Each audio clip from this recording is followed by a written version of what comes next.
You may not know it, but they just nerfed your class into the dirt, as well as XP and a lot of other things in Diablo 4. I'm going to go over these patch notes with you guys because some things are okay and some things are absolutely atrocious. And if you're ready to cry, let's get right into it. So I'm going to go over a lot of the big things, but things like this, 6 unique items. They added 6 unique items specifically into the game that will be useful, and we'll get to test these. So I'm not going to go over all of them, but they are here if you want to look at them. They have a general uber unique staff, a unique sword for the barbarian, unique one-handed mace for the druid, necromancer, rogue, and sorcerer. So each class got one item, and then the general overall item that can be used. And additionally, there are 7 new legendary aspects, some that are actually really cool that I'm going to go over real quick. So Audacity is a utility aspect, and it makes it so that when there are at least 5 close enemies, stun them for 2 to 4 seconds. This can only occur once every 20 seconds, so this is on a cooldown timer, but this is actually a pretty unique aspect. I don't know how useful it will be, but the other general aspect will be Craven. It's a mobility aspect. Again, you gain 20 to 40% increased movement speed when moving away from slowed or chilled enemies. So this will be good to give us some more mobility and make us a little bit quicker, especially on the early game content. You can probably throw this on a piece of gear and help you get through the content quicker. So that'll be cool. Barbarian gets the Ancestral Charge. Charge calls forth 4 ancients who also charge, dealing additional damage here. You can see 50 to 100%, and that's okay. That's kind of, hinting to us as barbarians like, hey, maybe you should be using charge more. Again, there's some more here for the druid, necromancer, rogue, and sorcerer, so you can pause this and look at these if you want. But these are the new aspects that will be implemented into the game once you download this patch and for Season 1. They've additionally made some bug fixes here, and some of these are kind of just regular bug fixes. One specifically to mention, one specifically from our barbarians, is they did fix an issue where the outer edge of the quakes granted to hammer the ancients via the aspect of ancestral echoes was dealing way more damage than intended. So Hoda and the actual quake for the hammer, which we already kind of expected is going to come, is now nerfed because it was a bug. But that is kind of sad to know. But now we're going to get into the meat and potatoes of the best and the worst updates for characters and XP and all that stuff. Like I mentioned earlier, that will probably make you cry. So the biggest update by far in Diablo 4, this is the biggest update until this point in the history of any Diablo series, loading screen updates. They added more dynamic loading screens with the release of Season 1. So when you're sitting in those loading screens, you're not going to be bored anymore. Keep that in mind. So that's a big one. Gameplay updates, the Altars of Lilith unlocks are now account-wide, and map discovery is now account-wide. So now once you update the game and log into it, make sure you log into your most up-to-date player. If you have all of these, both the Altars of Lilith and map discovery done on that main account or that main player, log in. It will carry over to all your other players and all your future season content. If you don't have them all unlocked and you have multiple characters, make sure to log into each one because each one that you log into, it's going to collect that player data from them. It's going to add it all up so that way you get as much possible progress to having all these done as possible. They improved loot quality for silent chests. The channel time for the leave dungeon ability has been increased from 3 to 5 seconds, and you're going to hear me complain. So I get Blizzard is looking for player feedback, and so far up to this point, they pretty much listened. But I guarantee you no one has said, hey, we're leaving dungeons way too quickly. You need to update this timer and add 2 seconds to it. That makes no sense to me. Why even do that? There's probably a good reason in the background. Again, doesn't make any sense to me. They also added PS5 support for PC, if you're into that. World tier changes. So here are some of the big changes that they've added. So now world tier will go from gold increase from 15 to 20%, and monsters will now drop 15% more items. So world tier 2 is kind of buffed a little bit if you choose to play that over world tier 1 in the earlier content. Another big thing is level scaling inside dungeons and most overworld territories was adjusted for world tiers 3 and 4. This isn't going to apply to world bosses, legion events, sniper dungeons, all those kind of events. But you can see the example here. So world tier 3, if you enter world tier 3 and the player's level is below 55, the monster level is going to be 55 as a minimum. That's the bottom level they can be. Now, once you pass that and go to levels 56 to 60, the monster level is going to stay at level 55.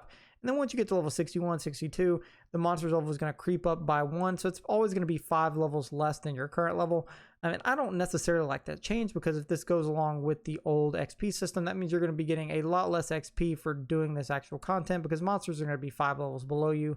I don't think that makes any sense. The current challenge of monsters being basically your same level are always good.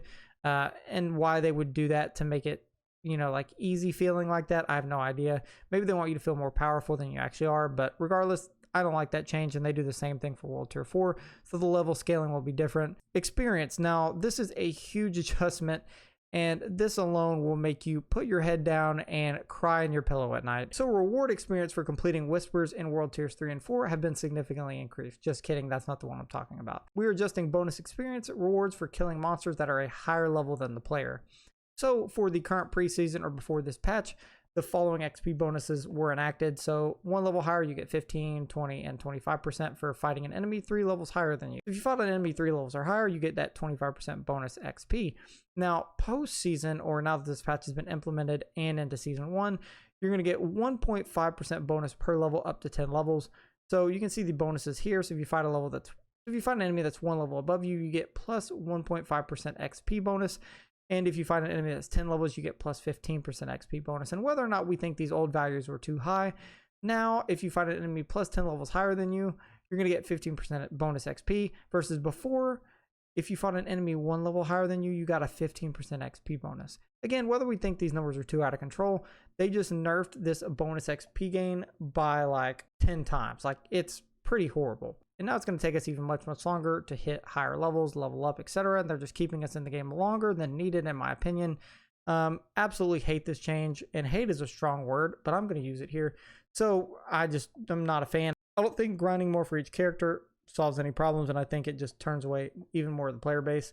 Again, I'm usually a positive guy, but this change is kind of trash. We're also adjusting experience rewards for monster level offsets for higher world tiers, so you can see the offsets here. And basically what this means, if you look at the example, is if you're a level 1, your friends bring you to World Tier 4 and leave you at the entrance of a dungeon. This change I actually kind of like because it gets rid of boosting, and I'm not a fan of boosting just because if you're going to play a character, play it, have fun, experience it. I just don't see boosting a character up, in 2 hours. They start killing level 100 monsters. So if you're at the beginning of a dungeon, you're level 1, and you're in World Tier 4, for instance, and your friends are killing level 100 monsters, before you get that level 100 monster XP, and you get that 25% bonus XP on top of that.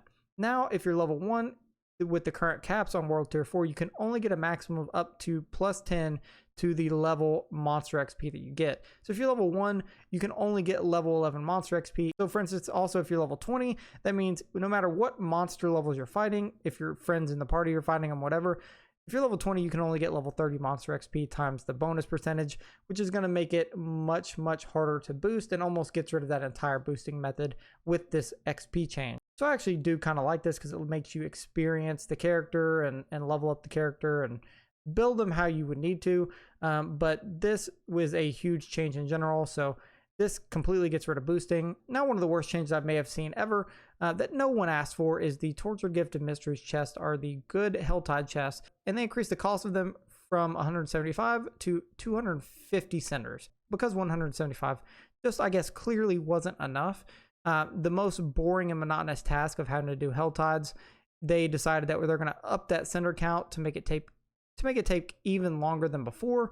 Now for the balance updates that are going to destroy a lot of classes in general, the aspects here, you can see some of the big aspect changes first.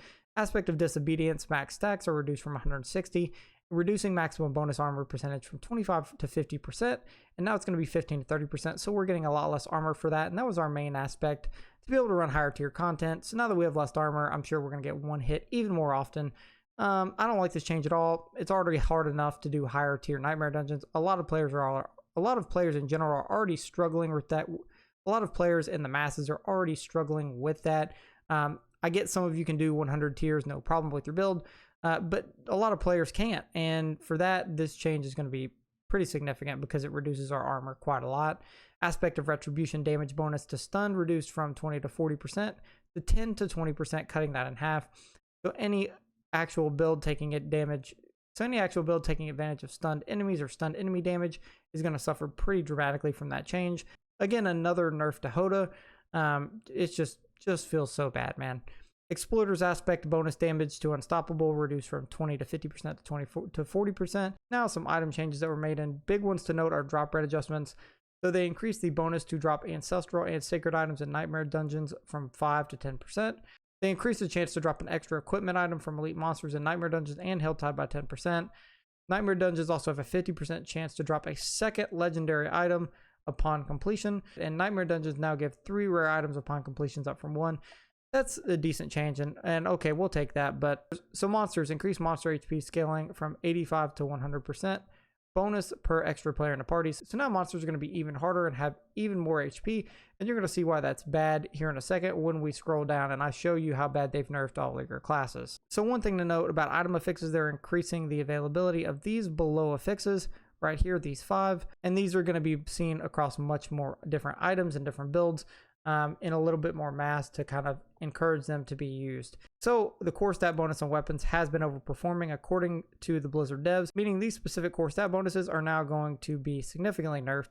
So your core stat bonus for your strength and dexterity, intelligence, and willpower on your weapons, it was 50% stronger when on weapons. Now it's going down to 25% stronger when on weapons. So now you're going to be losing a significant amount of your strength or whatever main core stat you're on that usually your damage scales with on your actual weapon, which, you know, is kind of sad because it reduces our overall damage and power yet again. Now, one thing they've also done for affixes, and they've nerfed these affixes, again, I don't get this doesn't make any sense to me, is cooldown reduction. So cooldown reduction is reduced by 30% when an affix is on your gear. So if you have a 10% cooldown reduction, that's going to be reduced by 30%. If you have cooldown reduction on all of your gear, that overall cooldown reduction bonus is reduced by 30%, making our cooldowns last a lot longer, making us feel, you know, less powerful, making us do less damage, etc. So again, I don't get that. Imbuement skill cooldown reduction, again, they reduced that by 30%, and the trap skill cooldown reduction reduced by 30%. Another big affix change is critical strike damage is reduced by a whopping 17%. So critical strike damage, that bonus you have on your gear, they reduced it by 17% across the board, and that's a large chunk of damage that we're going to lose. Lightning critical strike damage, which is essentially lightning critical strike damage, the same.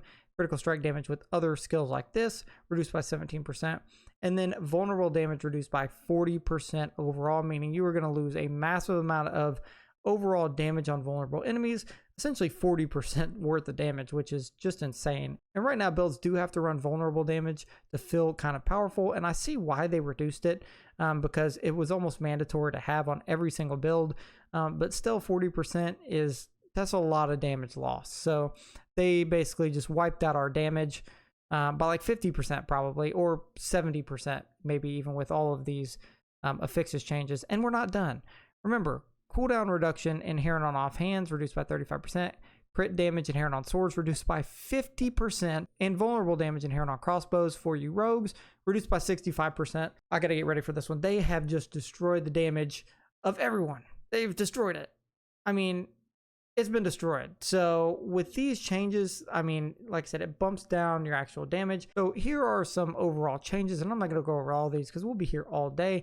And these are the main last changes, and they increase things like physical damage, fire damage by 25%, and all of these additional things by a certain amount. So in a way, there's some of these changes that actually make up for the lack and loss of cooldown reduction, reductions to aspect, stuff like that. These are actual buffs to things like two-handed weapons, marksman skill damage, things like that, etc. I think this will play a big role in trying to make up for that damage in other ways, so that way you're not forced to run vulnerable damage on every piece or crit strike damage on every piece, things like that. So I think this should kind of make up for it quite a little bit, and hopefully will allow us to get a little bit of that damage back. But overall, I think they still nerfed all of our classes and all of our damage very, very hard. And again, one thing I see here is total armor reduced by 30%. Your total armor is going to be reduced by 30% because the harder tier nightmare dungeons are so hard to do already. And now they're going to all have additional bonus XP if you're in a party. That's been reduced. Total armor while in werewolf form, things like that that maybe you've been abused are reduced. Damage reduction on all of your pieces are reduced.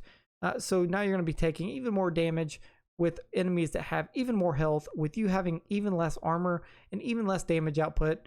I think this puts this game in a much harder state, which to a degree I might not be completely mad at, but taking it from where we currently were, where we felt pretty powerful and weren't using an overpowered class that can one-shot Uber Lilith, we were having a very fun time. So this is going to make the game, I think, a lot harder and a lot more grindy in general, which some players are going to like and some players are going to hate. There are a lot of casual players out there, and some of them, most of them, aren't going to like a lot of these changes. That being said, that's pretty much every big change for this patch. Now, make sure you go ahead and go into the game when you get a chance and try this out and start hitting enemies and see that you've taken your damage from 10 million a hit to like 2 million a hit. I mean, it's that big of a damage difference for some classes. So that being said, go try that out. Make sure you check this video out on the left or the right, and get ready for season 1 because there's going to be a pretty significant grind ahead. That being said, thank you guys. Peace.